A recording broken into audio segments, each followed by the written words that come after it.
Close your eyes and listen to the rhythmic sound of iron striking iron.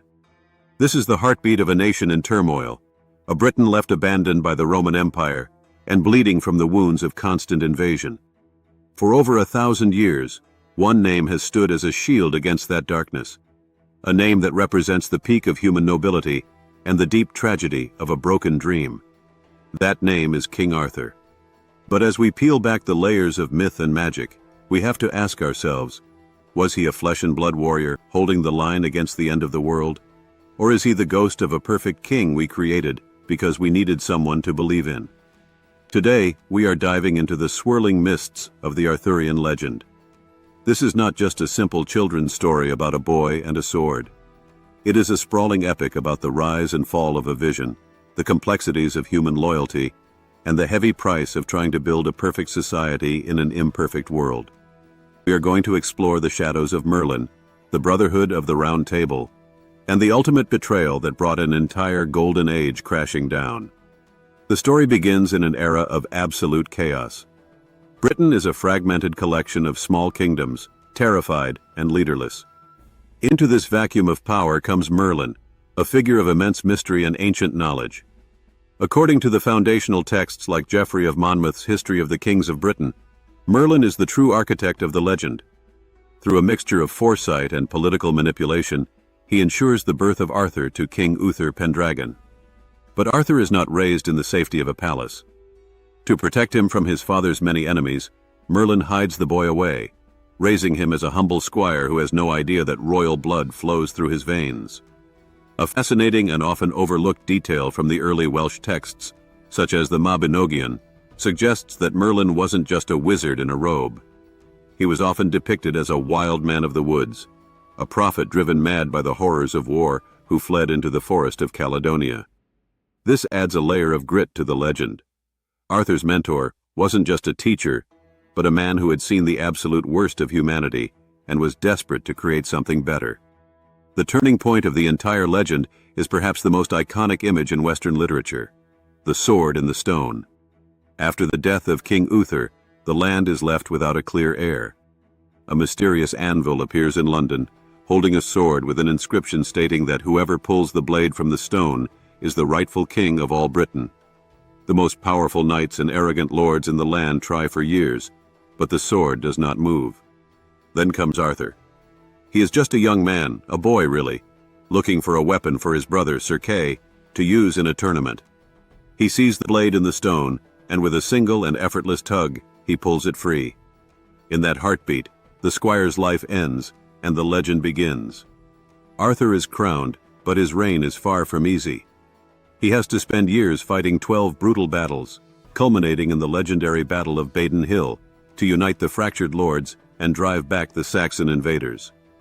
As Arthur grows into his crown, he realizes that a kingdom held together only by fear and violence will eventually collapse. He wants something more. He wants a society built on chivalry, justice, and the radical idea of equality. This vision takes the physical form of the Round Table. It was designed specifically so that no knight could claim the head of the table. Every man sitting there was equal in the eyes of the king and the law. There is a curious detail about the table itself. Some legends say it was built to seat 150 knights, but one seat was always left empty, the Siege Perilous. This seat was reserved for the knight who would eventually find the Holy Grail. Anyone else who dared to sit in it would be instantly struck down by divine force. This empty chair served as a constant reminder to the knights that their work was never truly finished, and that they must always strive for spiritual purity. Among these knights were men who became legends in their own right, like Gawain, Galahad, and the greatest of them all, Lancelot du Lac. Lancelot was the perfect embodiment of Arthur's ideals: brave, skilled, and fiercely loyal. For a brief period, Camelot was a shining city on a hill, a golden age of peace and prosperity that seemed like it could last forever. But the legend of Arthur is also a deeply human tragedy. The first cracks in the dream of Camelot appeared not from foreign armies, but from within the human heart. The love between Lancelot and Arthur's queen, Guinevere, became a slow and agonizing poison. This was not a simple affair of lust. It was a complex web of deep loyalty and forbidden love that threatened the legal and moral foundation Arthur had spent his life building. According to research presented by the British Library on Arthurian manuscripts, this romantic subplot was added later by French poets, but it became the emotional core that makes the story so relatable today. As the internal tension grew, Arthur turned his knights toward a higher and more spiritual purpose, the quest for the Holy Grail. He hoped that a divine mission would reunite his brotherhood and wash away the growing sins of his court. The quest sent the knights to the far corners of the earth, but it also drained Camelot of its strength and its best men. Only the purest knights, like Galahad, could actually witness the Grail, leaving the rest of the brotherhood feeling disillusioned and weary when they finally returned. The final act of the tragedy involves Mordred, Arthur's own son or nephew, depending on which version of the myth you read. Mordred is the dark reflection of Arthur, a man fueled by bitterness and a cold desire for the throne. While Arthur is away dealing with the fallout of Lancelot's betrayal, Mordred seizes the crown. The two forces eventually meet at the Battle of Camelot. It was a brutal and apocalyptic confrontation where the dream of Camelot finally died in the mud of the battlefield.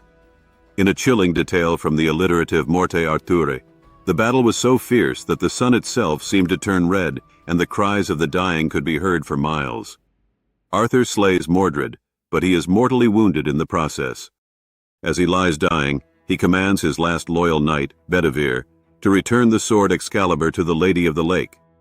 Twice Guinevere hesitates, unable to throw away such a powerful and beautiful symbol of authority.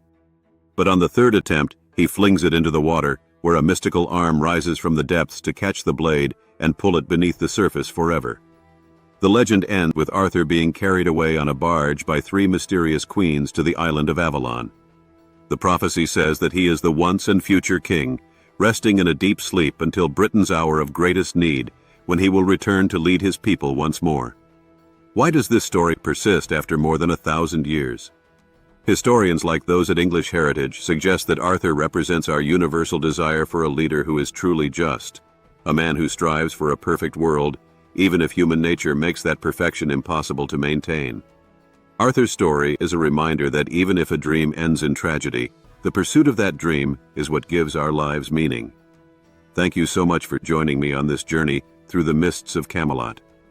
If the legend of the once and future king captured your imagination today, make sure to hit that like button. It really helps the channel grow and allows us to keep bringing these timeless epics to life for a modern audience. What is your favorite part of the Arthurian myth? Do you believe there was a real warrior king who inspired these stories? Or is the magic of Merlin and the Grail what keeps you coming back? Let me know in the comments below. I would love to hear your thoughts on the Knights of the Round Table. If you want to keep exploring the legends, history, and mysteries that shaped our world, make sure to subscribe and click the bell icon so you never miss a new story. To keep the adventure going right now, I have selected this video on the screen just for you. Click it and dive into another incredible tale. Until next time, stay curious and keep moving forward.